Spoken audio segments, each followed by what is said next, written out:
Compreendendo a unção, por Kenneth Hagin, capítulo 6. A unção para pregar. Lembro-me como minha avó ficou chocada quando declarei: vou ser pregador. Vovó disse: mas filho, você pode pregar? Você nem sequer consegue falar. Era a pura verdade, porque meu coração não batia corretamente e eu desmaiava se procurava fazer algum esforço. Já tinha aprendido desde a infância a ficar sentado por aí sem abrir a boca. Na realidade, no ano antes de eu ficar confinado à cama, o vovô Drake disse certa noite, à mesa do jantar: vi sua professora Bessie May Hamilton hoje e perguntei como Kenneth está progredindo. Oh, disse ela, Sr. Drake, ele continua sendo exatamente o mesmo. Se ficássemos esperando que ele dissesse alguma coisa, nunca sairia nada. A verdade é que ele poderá faltar à aula sem ninguém chegar a perceber sua ausência. Aquilo colocou uma ideia na minha mente. Resolvi fazer uma experiência.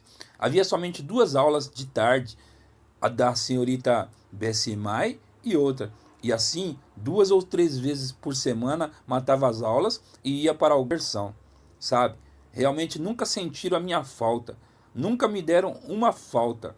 É claro que parei de agir assim depois de ser salvo. Quando voltei ao colégio depois da minha cura, nunca perdi um dia, mas menciono o caso para demonstrar como eu era quieto. Depois de ter sido salvo e batizado, comecei a pregar como jovem pregador adolescente batista. Sabia que era vocacionado para pregar e a unção para pregar veio sobre mim. Não tinha nenhuma unção para ensinar e não gostava de ensinar. Orava, estudava e preparava esboços de sermões e ainda tenho quase todos eles comigo. Quanto a alguns deles, já não os prego mais, mas representam toda a iluminação que então. Deus nos abençoa quando andamos de acordo com toda a iluminação que possuímos. Na primeira vez que preguei, o sermão durou 45 minutos. Alguns iniciantes duram 10 ou 15 minutos. Eu gastei 45 e assim tenho continuado desde então. Durante vários anos, era pregador e conseguia pregar mesmo. Era uma máquina de pregações. Gostava daquela unção. Quando ela vinha sobre mim, eu pregava com tanta ênfase e velocidade que a congregação dizia: mais devagar, mais devagar. Não conseguimos captar a metade daquilo que você diz, porque prega tão rapidamente. Naqueles tempos, não tinha o batismo no Espírito Santo, mas tinha o Espírito Santo em mim, e uma unção vinha sobre mim, porque era vocacionado para aquele cargo. No Antigo Testamento, também a unção vinha sobre as pessoas para ocuparem certos cargos. A nuvem da glória se manifesta. Poderia contar algumas coisas fenomenais que aconteceram quando a unção para pregar veio sobre mim como jovem pregador batista adolescente. Certo domingo de noite, estava pregando um sermão evangelístico de Tiago 4,14, onde Tiago pergunta: que é a vossa vida? Sois apenas como neblina que aparece por instante e logo se dissipa. Tinha pregado durante uns 15 minutos, ungido pelo Espírito Santo, quando então o poder de Deus entrou naquele auditório da igreja e o encheu como nuvem.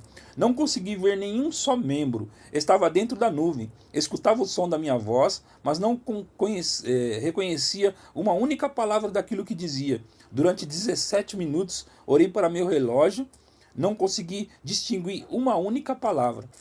Finalmente consegui enxergar pessoas nas 3 primeiras fileiras de assento.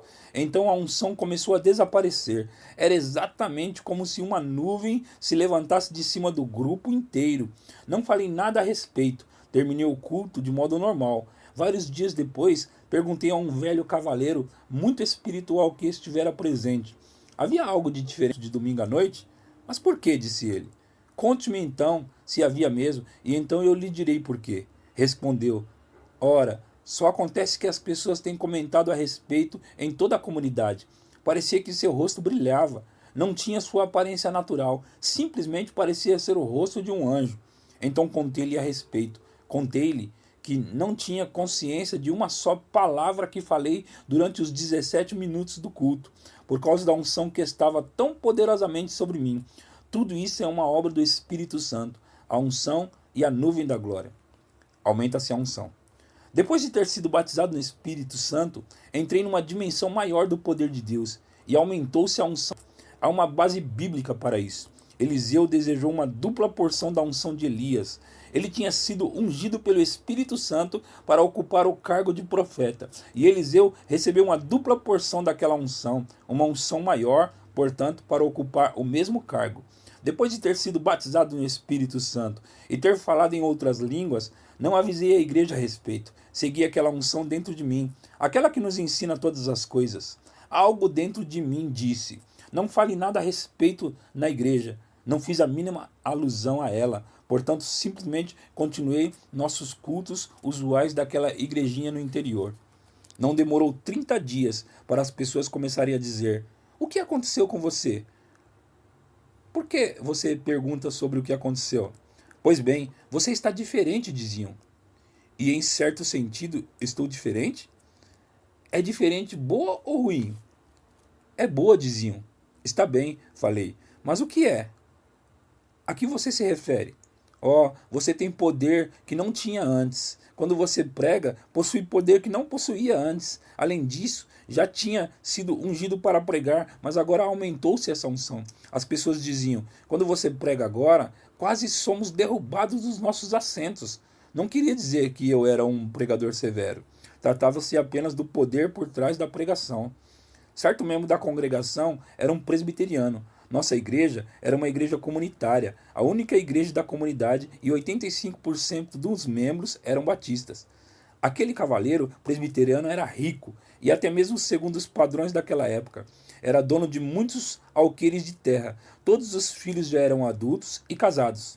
Imediatamente antes de ele e a esposa saírem para um passeio na Europa, tinha ouvido falar de um casal na comunidade que receberam o batismo no Espírito Santo, e ele avisou: se aquele falar em outras línguas penetrar aqui, arrancarei desta igreja todos os meus familiares. Trata-se de 7 famílias. Enquanto ele estava na Europa, recebi o batismo. Quando ele voltou, perguntou a outro membro, um metodista de idade: o que aconteceu ao nosso pregadorzinho enquanto eu estava de viagem? Esse cavaleiro metodista era um gigante espiritual. Respondeu conforme me contou depois: então algo lhe aconteceu? Sim, certamente, disse o presbiteriano. A que você se refere? Bem, é um pregador melhor do que era antes.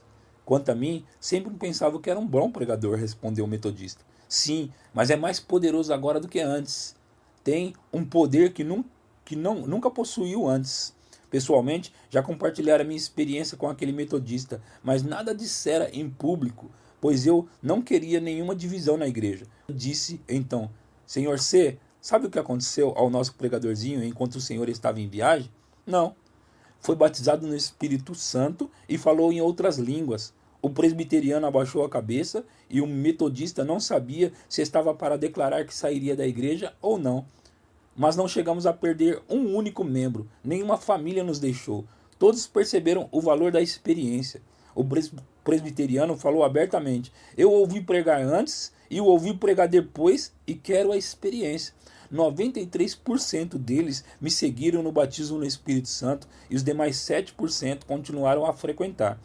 Embora eu tivesse a unção para pregar, aquela forte unção com a nuvem da glória não voltou a ocorrer no meu ministério durante mais de 3 anos. Durante aqueles anos, tinha sido batizado no Espírito Santo, tinha passado a congregar com o povo do Evangelho pleno e estava pastoreando uma igrejinha nas terras escuras do norte do leste central, Texas. Certo domingo de noite, estava pregando animadamente sobre a profecia. Foi a noite do segundo domingo de setembro de 1939, e a unção veio sobre mim. Não sei o que eu disse e não consegui ver nenhuma coisa nem pessoa. Era como se uma nuvem ou neblina densa tivesse enchido a igreja. Quando voltei a mim, estava em pé lá embaixo na frente, tendo descido da plataforma. Era a primeira vez que cheguei a fazer assim. Minha esposa até mesmo disse: acredito que você poderia pregar de pé numa bacia de lavar roupa, porque nunca fazia nenhum movimento detrás do púlpito enquanto pregava. Tinha sido treinado assim quando era um batista sulino. Nesse caso, porém, a glória descera sobre mim e eu não sabia uma única palavra que dissera durante 15 minutos. Estivera na nuvem da glória. Quando me vi andando em derredor na frente, fiquei vermelho de vergonha e subi correndo a plataforma. Coloquei-me detrás do púlpito, disse: amém, oremos, e fiz o apelo. quando a unção está presente. Todos os pecadores da igreja foram para a frente e receberam salvação. Tivemos mesmo um reavivamento naquela noite. 20 pessoas foram batizadas no Espírito Santo naquela noite. Talvez essas cifras não impressionem hoje em dia, mas nos idos de 1939, se houvesse meia dúzia de salvos e 3 batizados no Espírito Santo, parecia um terremoto de vitória esmagadora. Naquele culto, todo aquele que não tinha o batismo foi batizado, e todos os perdidos ou os desviados voltaram para Deus. Não era a minha pregação que surtiu tal efeito, era a unção. A nuvem da glória ainda aparece com bastante frequência em nossas campanhas de cura divina e em outros cultos. Há pessoas que já a viram. Ela entra e enche o salão. Às vezes, enquanto eu estou pregando ou ensinando, ela entra e bloqueia totalmente todas as pessoas da minha vista. Durante a maior parte do tempo, ela simplesmente paira sobre as cadeiras delas. É em tempos como esses que as pessoas recebem a cura sem ninguém ministrar a elas, porque a unção está presente. Às vezes, a unção aparece numa manifestação visível. Você acha que não era visível quando a casa onde os cristãos estavam orando começou a tremer? E quando aquele cárcere em Filipos começou a estremecer e todas as portas se abriram impetuosamente, a manifestação também era resultado das orações de Paulo e de Silas. Tenho a unção do Espírito Santo em mim o tempo todo, assim como todo crente a tem, mas aqui estamos falando da unção para pregar. Já não prego muito, fico ensinando durante a maior parte do tempo, mas gosto da unção para pregar. Eu a amo. É diferente da unção para ensinar. Sente-se diferente. É mais exuberante, é do mesmo Espírito, mas é uma unção diferente. Graças a Deus pela unção para pregar. Se eu exercesse algum controle sobre essas coisas, traria sobre mim frequentemente aquela unção para pregar, porque gosto dela. A diferença entre a pregação e o ensino é que pregar significa proclamar, mas ensinar significa explicar. De vez em quando, aquela unção para pregar ainda vem sobre mim. Se você nunca me ouviu pregar, adquire a minha fita El Shaddai. Naquela fita, estou pregando e não ensinando.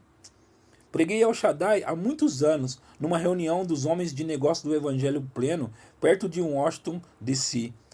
O cantor convidado estava cantando seu cântico final e eu estava sentado ali na plataforma, cuidando dos meus próprios assuntos, pronto para dar meu testemunho a respeito da minha ida ao inferno, quando alguma coisa como uma manta veio sobre mim. Encaixou-se sobre mim como se fosse um sobretudo. Trata-se dessa unção para pregar.